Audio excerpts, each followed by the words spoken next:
हम लोग बहुत सारे क्वेश्चंस करते आ रहे हैं माइक्रोबायोलॉजी के, इम्यूनोलॉजी के, और बहुत सारे कवर अप कर रहे हैं। न्यूमेरिकल साथ साथ 2021 के हम लोगों ने कवर कर लिए हैं, 2020 के भी चल रहे हैं क्वेश्चन। है पार्ट सी मेनली हम लोग फोकस कर रहे हैं। तो आई होप आप लोग प्रैक्टिस कर रहे हैं। प्रैक्टिस और प्रैक्टिस और प्रैक्टिस, मैं एक ही वर्ड बोलूंगी यहाँ पे, राइट? तो जितना प्रैक्टिस करेंगे, क्योंकि क्वेश्चन जो है वो रिपीट तो होने वाले नहीं है। तो यहाँ पे मैं आप लोगों को इंपॉर्टेंट फॉर्मूलेज बता रही हूं, तो उसको समझते हुए अलग अलग क्वेश्चंस, अलग अलग एग्जामिनेशन से रिलेटेड अलग अलग बुक्स को रिफर करते हो और अपना कॉमन सेंस लगाते हो। आप लोग जितनी प्रैक्टिस करेंगे उतना कॉन्फिडेंस आएगा और एग्जामिनेशन पॉइंट ऑफ व्यू से बहुत ही हेल्पफुल होगा। टाइम मैनेजमेंट बहुत जरूरी है क्योंकि और भी सब्जेक्ट्स हम लोगों को कवर अप करने, राइट? तो आज का क्वेश्चन यहाँ पे आप लोगों को एक और न्यूमेरिकल दिख रहा है और न्यूमेरिकल्स करने में बहुत अच्छा लगता है।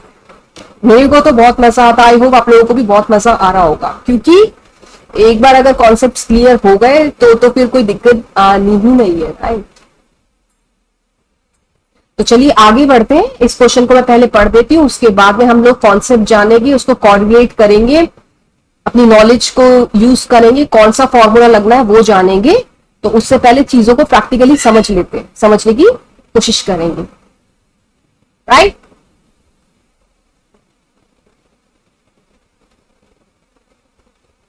तो चलिए मैं क्वेश्चन यहाँ पे पढ़ देती हूँ। क्वेश्चन यहाँ पे जो दिया हुआ है वो क्या दे रखा है, यहाँ पे जनरेशन टाइम दे रखा है ई कोलाई का 20 मिनट्स। ओके, जनरेशन टाइम क्या है? अब जनरेशन टाइम होता क्या है? बैक्टीरिया ई कोलाई की बात हो रही है तो बहुत ही फास्ट रेप्लिकेशन होता है, डिवीजन होता है, बहुत फास्ट प्रोजेनिस बनाते हैं। ये ह्यूमन बींग्स की तरह नहीं है कि इतना टाइम पीरियड लग जाएगा। तो कैसे कैसे लेबोरेटरी में कॉलोनीज बनती है बैक्टीरियम की, हम लोग जो कल्चर करते हैं बहुत फास्ट होता है। जस्ट 20 मिनट्स के अंदर उनकी प्रोजेनिस बन जाती है। Imagine, just 20 minutes. तो यहाँ पे वो दे रखा है, हमको पता है कि भाई जनरेशन टाइम जो है वो इतने मिनट्स का है, और उसके बाद में जानेंगे कि जनरेशन टाइम होता क्या है, थोड़ा सा और जानेंगे, ठीक है?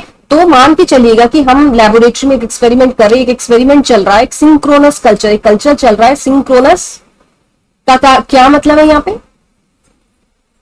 सिंक्रोनस, ठीक? तो एक कल्चर हुआ जिसमें कि एक्सपोनेंशियल ग्रोथ हो रही है। एक्सपोनेंशियल ग्रोथ को हम लोग कर्व से समझेंगे अभी।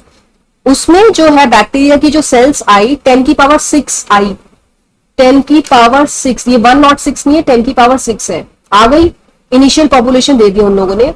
उसके बाद में जाहिर सी बात है हम लोग अगार मीडिया में ग्रो करते हैं, मतलब न्यूट्रिएंट मीडिया में ग्रो करते हैं, और फटाफट बैक्टीरिया की कॉलोनीज हम लोग को दिखती है। नॉर्मल है एक्सपेरिमेंट जो हम लोग करते हैं। तो बढ़ती जाएगी। तो कुछ टाइम पीरियड के बाद में क्या हुआ, जो कॉलोनीज जो 10 की पावर 6 इकोलाई सेल्स थी वो अब हो गई है 4 की पावर 4 इंटू 10 की पावर 6 इकोलाई। एकदम से 4 टाइम्स हो गया। आप देख लीजिएगा कितना फास्ट है। तो जनरेशन टाइम दे दिया है, इनिशियल पॉपुलेशन दे दी है 10 की पावर 6, फाइनल पॉपुलेशन दे दी है 4 इंटू 10 की पावर 6, और हम लोग को कैलकुलेट करना है एवरेज टाइम मिनट्स में। ये क्वेश्चन है, सिंपल क्वेश्चन है अगर हम समझेंगे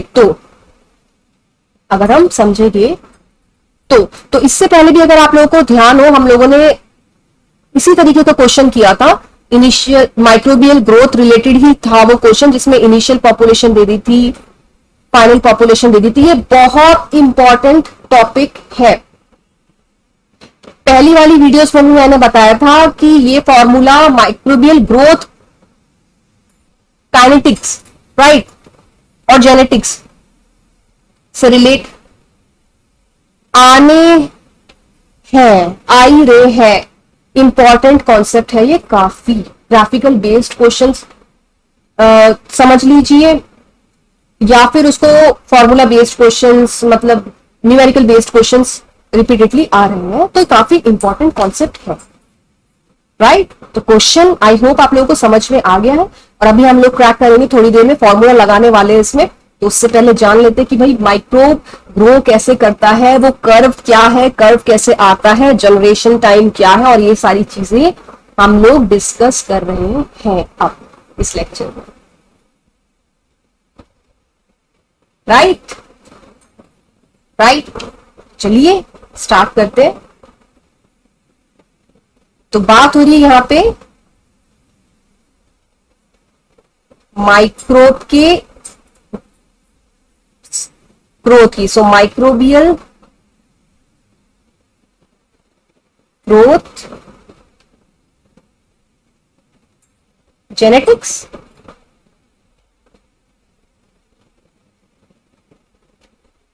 और चलिए बोल लेते हैं इसको खाली माइक्रोबियल ग्रोथ।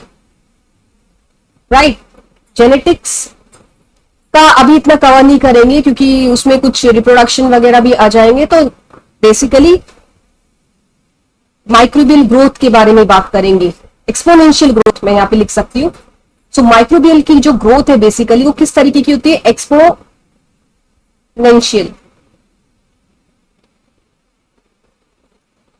ग्रोथ कर्व वो दिखाता है। कैसे आ रहा है, क्यों आ रहा है, ये जानेंगे। और उसमें कुछ इंपॉर्टेंट फॉर्मूलेस है। Right right. तो अगर मैं आप लोगों से बात करूं, बिल्कुल छोटी सी चीज से ले लेते हैं।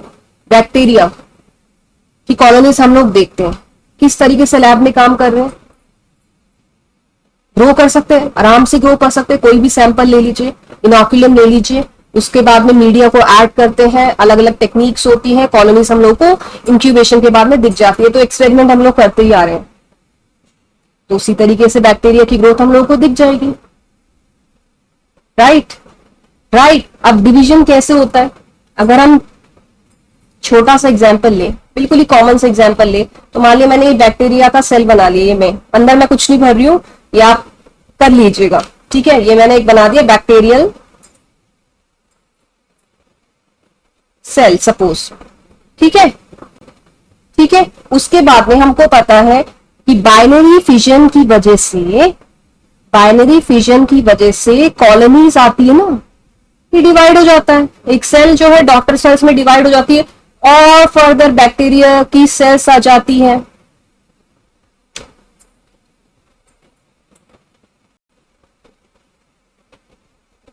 राइट। सो यहाँ पे बाइनरी फिजन हो गया, डिवीजन भी बोल सकते हैं, सेल डिवीजन हो रहा है ना। बाइनरी फिजन क्या होता है तो बचपन से पढ़ते आ रहे हैं। सेल डिवीजन हो गया यानी कि एक बैक्टीरिया की जो सेल है वो दो में बढ़ गई, उसके बच्चे हो गए। एक पेरेंटल सेल डॉटर सेल्स में आ गई। राइट। उसके बाद में फर्दर और होंगे, ऐसे और होंगे, डिवाइड होते चले जाएंगे, डिवाइड होते चले जाएंगे, डिवाइड होते चले जाएंगे। राइट। सो ये जो है ये जनरेशन 1 आई, ये जनरेशन 1 है। उसके बाद में ये जनरेशन 2 है। इस तरीके से डिवाइड होती जाएगी, होती जाएगी, होती जाएगी, होती जाएगी, होती जाएगी, होती जाएगी। तो एक जनरेशन में 2 आ गए, 2 आ गई। उसके बाद में नेक्स्ट जनरेशन में रेड से लिख देते हैं, ये आ गई 2। यहां 1 थी। नेक्स्ट फर्स्ट जनरेशन में 2 आ गई सेल्स, उसके बाद में 4 आ गए सेल्स। राइट। सो बहुत फास्ट प्रोसेस हो रहा है ये। कुछ ही घंटों में लाखों कॉलोनीज बन जाएगी इकोलाई की। बैक्टीरियम है, बहुत फास्ट ग्रोथ होती है। ह्यूमन बींग्स जैसा नहीं है कि परदादा से, दादाजी से, फिर उसके बाद में पापा मम्मी, फिर बच्चे, बच्चों के बच्चे, जनरेशन, पीढ़ियां पीढ़ियां पीढ़ियां, इतना टाइम लगा रही है। जनरेशन टू जनरेशन बहुत फास्ट प्रोसेस होता है। कुछ ही घंटों में बच्चे हो जाएंगे, बैक्टीरियल सेल्स हो जाएंगे, बेसिकली प्रोजेनीज आ जाएगी इस बैक्टीरियम की। Right right. तो ये ग्रोथ है, ये ग्रोथ ही तो हुई है। नंबर ऑफ सेल्स बढ़ती जा रही है, बढ़ती जा रही है, बढ़ती जा रही है। तो ये अगर आप देखिए जनरेशन टू जनरेशन वो डबल होते जा रहा है।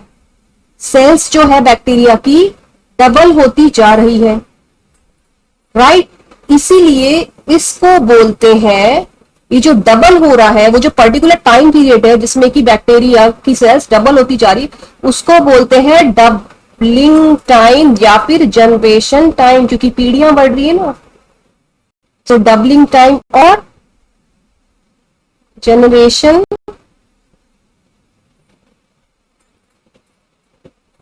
टाइम, और उसको हम लोग कैलकुलेट करते हैं। यहां पे भी जनरेशन टाइम से रिलेटेड ही क्वेश्चन है,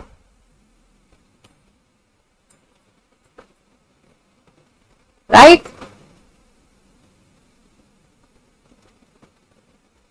चलिए अब बात करते हैं एक्सपोनेंशियल ग्रोथ कर्व की। बहुत इंपॉर्टेंट टॉपिक है ये भी, तो यहां पे मैं लिख देती हूं एक्सपोनेंशियल, और एक्सपोनेंशियल ग्रोथ ही हो रही है, एक्सपोनेंशियल और लॉग कर्व भी बोल सकते हैं, एक्सपोनेंशियल ग्रोथ कर्व। तो बेसिकली ये लॉग बेस्ड कर्व है, राइट, लॉग बेस्ड कर्व है। तो कर्व बनाने के लिए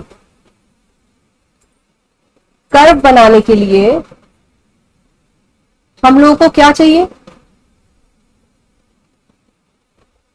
बताइए? दो एक्सिस चाहिए ना। किस तरीके से कर्व बनाते हैं, स्टैटिस्टिकल एनालिसिस कैसे करते हैं, ग्राफ बेस्ड क्वेश्चन, ग्राफ कैसे बनाते हैं, कोऑर्डिनेट्स कैसे बनाते हैं, तो वही यहां पे हो रहा है। तो यहां पे ले लिया है y एक्सिस, ऑब्वियसली कोऑर्डिनेट्स लेंगे, y एक्सिस ले ली, और यहां पे ले लिया है x एक्सिस, कर्व बना रहे हैं हम लोग, ठीक है। और यहां पे ले लिया लॉग ऑफ, यहां पे कैलकुलेट करेंगे, एक्सपेरिमेंटली कर रहे हैं, सोच के देखिएगा, log of number of cells, और सेल्स है जो यहाँ पे वो बेसिकली बैक्टीरियल माइक्रोबियल सेल्स है, और टाइम यहाँ पे कंसिडर कर रहे हैं हम लोग आर में मान लेते हैं,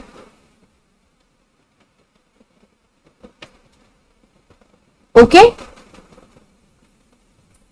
ओके। तो ये जीरो से नहीं स्टार्ट होता है, मान लिया टाइम बढ़ते जा रहा है, बढ़ते जा रहा है, बढ़ते जा रहा है, आवर्स में 1 घंटा हुआ, 2 घंटे हुए, 3 घंटे हुए, 4 घंटे हुए, और घंटे आगे बढ़ते जा रहे, तो नंबर ऑफ सेल्स बढ़ती जा रही, उनका लॉगरिथम, लॉग हम लोग कैलकुलेट कर रहे हैं, एक्सपेरिमेंटली ये हो रहा है, राइट। तो यहां से जीरो से ना इनिशिएट करते, यहां से इस तरीके से ये ऐसे ऐसे ऐसे बढ़ेगा बढ़ेगा बढ़ेगा बढ़ेगा बढ़ेगा बढ़ेगा, खाना देते जा रहे, खाना देते जा रहे बैक्टीरिया को, स्टेगनेंसी आ गई, और उसके बाद में डिक्लाइन हो जाएगा, ऐसे इस तरीके से आएगा। समझ में आ रहा है? तो इस पर्टिकुलर ग्रोथ कर्व को exponential growth curve, logarithm log curve बोलते हैं, जो एक माइक्रोबियल ग्रोथ, बैक्टीरियल ग्रोथ को रिप्रेजेंट कर रहा है। तो फर्स्ट जो स्टेज होगी यहां पे, ये जो फर्स्ट स्टेज है, इसको बोलते हैं लैग फेज, इनिशियल, ठीक, यहां पे बिल्कुल स्टार्ट, फिर ये ऐसे ऐसे बढ़ा, इसको बोले जैसी मल्टीप्लाई हो यहां से लेके यहां तक, ये जो आ रहा है इसको बोलते हैं लॉग और एक्सपोनेंशियल फेज।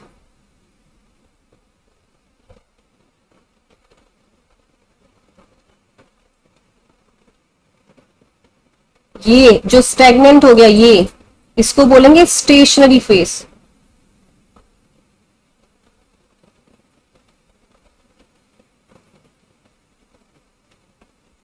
तो 3 आगे फेसेस, और उसके बाद में फाइनली ये जो है इसको बोलेंगे डेथ और डिक्लाइन फेज, डेथ और डिक्लाइन फेज,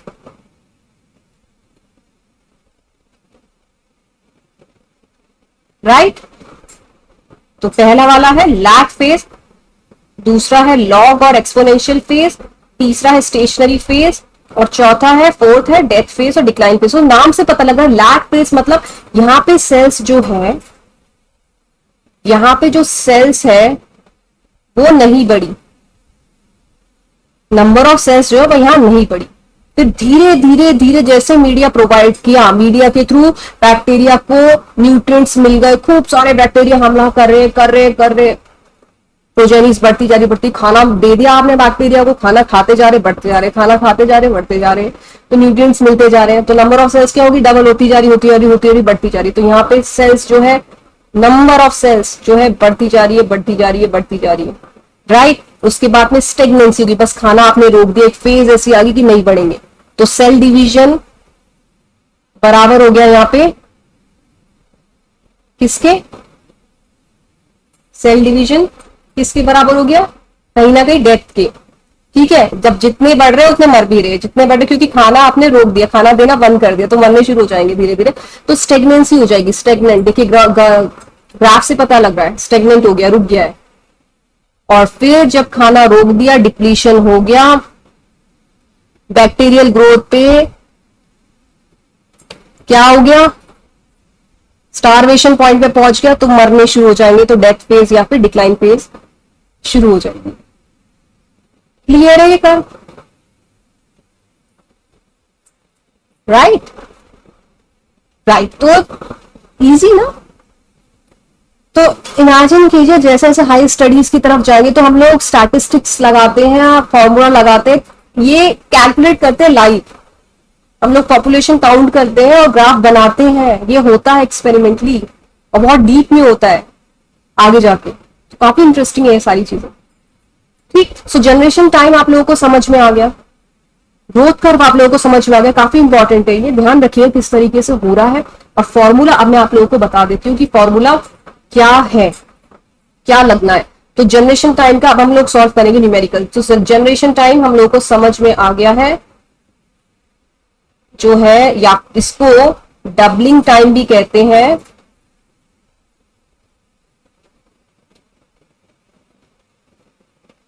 रिप्रेजेंट करते हैं जी से। तो इसका जो फॉर्मूला होता है वो बेसिकली क्या होता है,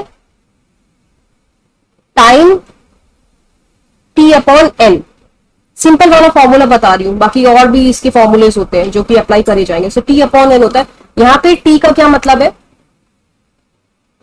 यहां पे टी का मतलब है टाइम पीरियड जिसमें कि वो पॉपुलेशन बढ़ रही है, टाइम पीरियड, जैसे यहाँ पे एवरेज टाइम निकालना, सो टी यहाँ पे है टाइम पीरियड वो पर्टिकुलर पॉपुलेशन के लिए, और एन है यहाँ पे number of generation, number of generation, right right. So पीढ़ियां बढ़ रही है, डबल हो रही है, डबल हो रही है, हो रही है, हो रही है, पीढ़ियां बढ़ रही है, बढ़ रही है, बढ़ रही है, नंबर डबल होते जा रहे हैं बैक्टीरिया के, क्लियर है। अब नंबर ऑफ जनरेशन का भी ये फॉर्मूला है, अब इसका भी एक फॉर्मूला है जिसको बोलते हैं N T is equal to N not into 2 की पावर एन। सो यहां पे एन जो है वो ये रहा, नंबर ऑफ जनरेशन है। एन टी जो है पहले भी इस बेसिस, इस कॉन्सेप्ट से रिलेटेड हम लोगों ने क्वेश्चन किए, एन नॉट और एन टी, तो ये है फाइनल पॉपुलेशन,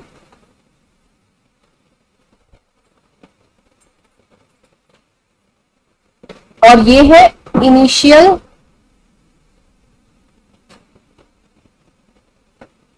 पॉपुलेशन, बस ये फॉर्मूला लगना है इस क्वेश्चन को।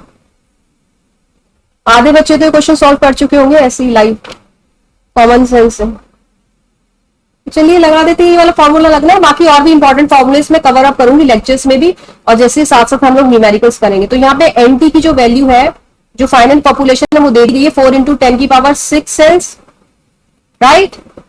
एन नॉट जो है वो दे दिया हुआ है 10 की power 6 cells, right. Generation time दे दिया गया है, जी से रिप्रेजेंट कर रहे हैं 20 मिनट्स, 20 मिनट्स, और हम लोगों को क्या क्या कैलकुलेट करना है, टी कैलकुलेट करना है, क्लियर है, क्लियर है, क्लियर है। So N T is equal to N not into 2 की पावर एन, तो यहां पे 4 इंटू 10 की पावर 6 इक्वल्स 10 की पावर 6 इंटू 2 की पावर एन, यहां से एन कैलकुलेट हो जाएगा, तो 2 की पावर एन हो जाएगी यहां पे 4 राइट। सो 2 की पावर एन इक्वल्स 2 की पावर 2, देयरफॉर एन जो आ गया वो 2 आ गया। सो नंबर ऑफ जनरेशन जो है 2 आ गई, टाइम पीरियड निकालना हम लोगों को, क्लियर है। So G equals T upon N, so T equals 20 multiply by 2, that is 40 minutes, clear. Practice करेंगे आप लोग, क्लियर। टी निकालना था, नंबर ऑफ जनरेशन 2 आ गई, जनरेशन टाइम 20 दिया हुआ है, जो time period average time period है उस पर्टिकुलर ग्रोथ को अचीव करने के लिए वो 40 मिनट्स आ गई। इसका आंसर, इस क्वेश्चन का आंसर 40 मिनट्स। तो कितना सिंपल क्वेश्चन था ये। सो मजा आया इस क्वेश्चन को क्रैक करने में। तो ये कॉन्सेप्ट्स जो है आप लोग और देखिएगा, जानिएगा, right. So doubling time, generation time, very very important topic. Growth curve important, बहुत इंपॉर्टेंट कॉन्सेप्ट आज मैंने कवर किए माइक्रोबायोलॉजी में, बहुत इंपॉर्टेंट।